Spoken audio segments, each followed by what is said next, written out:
You've got to condition your body to get ready to go to sleep. That means you're going to stop eating around 3 to 4 hours before you're going to hit the hay. You're going to stop drinking fluids. You're definitely going to get off the screen. You should definitely turn off a lot of artificial light around you.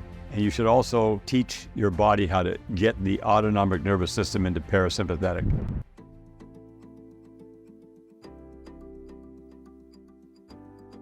It's not how much sleep you get. It's the quality of sleep you're having when you are sleeping. When you train your body to go into the deepest rapid eye motion, deep delta sleep, it recharges itself and does all the repair and healing in those deep levels of sleep. Many people will sleep, but they are shallow sleepers. You should be dreaming throughout the night. As a matter of fact, I start dreaming as soon as I'm drifting off, and I dream all night long, and I wake up dreaming. Dreaming processes all the traumas in your life, as well as any stressors that happened the day before. Any kind of sleep enhancement drugs or sleeping pills or CBDs or THC or whatever people use to get deeper sleep is actually robbing them of the high quality sleep. You have to learn to get into your body's ability to naturally go deep and recharge. And every time you wake up in the morning, you should feel like a new man or a new woman. So how do you and I get the deepest sleeps possible to get a full recharge? You have to be able to have an autonomic nervous system that you have control over.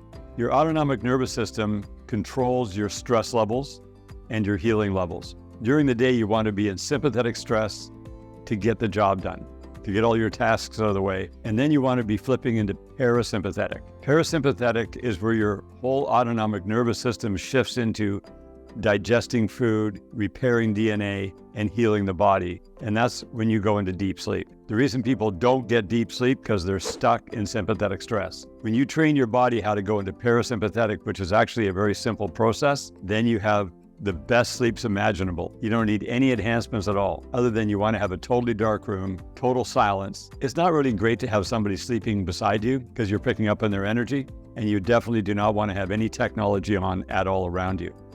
That allows your body to go into other universes and find those great battery chargers that bring your life back to you.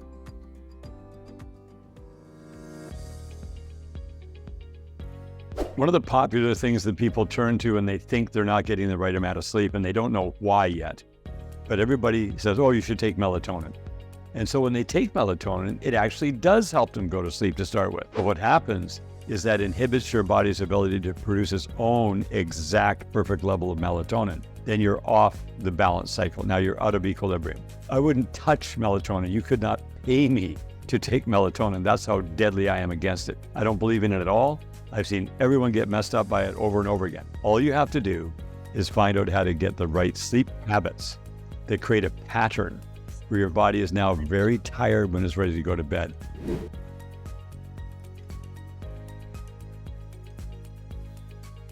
So normally most people go to sleep towards 10 o'clock, 11 o'clock at night, or whatever time you go to sleep. But you got to condition your body to get ready to go to sleep. That means you're going to stop eating around 3 to 4 hours before you're going to hit the hay. You're going to stop drinking fluids. You're definitely going to get off the screens. The screens are a problem unless you use the screens that block the blue light coming off of them. You should definitely turn off a lot of artificial light around you.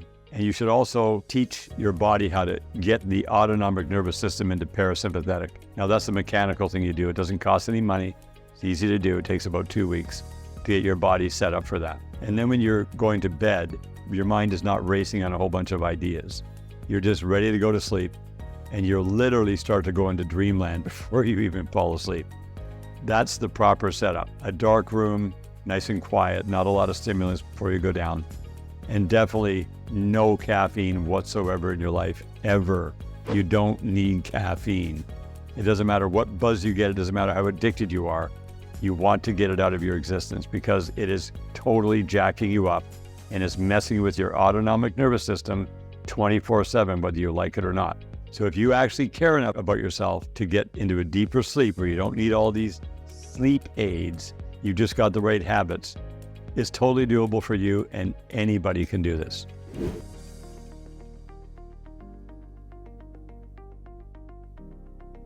I think all of us have experienced at some time or another the doldrums halfway through the day where we run out of energy and you're just kind of waving around in your brain and you're not really feeling like keeping working. Well, when that happens, if you can go and have a half-hour nap until you figure this out, definitely do what your body says. Get a half-hour deep nap and then wake up and you're good for 8 hours. But to avoid those altogether, you've got to make sure that your body has all the elements within it, which is through hydration by drinking electrolytic fluids, because then it equalizes your energy. Where are your main battery charge centers in your body is your kidneys. And people talk about adrenal glands, but really your adrenals are part of your kidneys. They're literally on top of and attached to the kidneys. So they're dynamically affected. If you start taking caffeine to jack up the energy in your body, which is fake, then you're going to be robbing yourself like robbing Peter to pay Paul. There's going to be a price later. So a lot of people wake up in the morning and they stimulate themselves with caffeine, and then they have a crash in the afternoon. That's very common. And then people might even take more caffeine in the afternoon.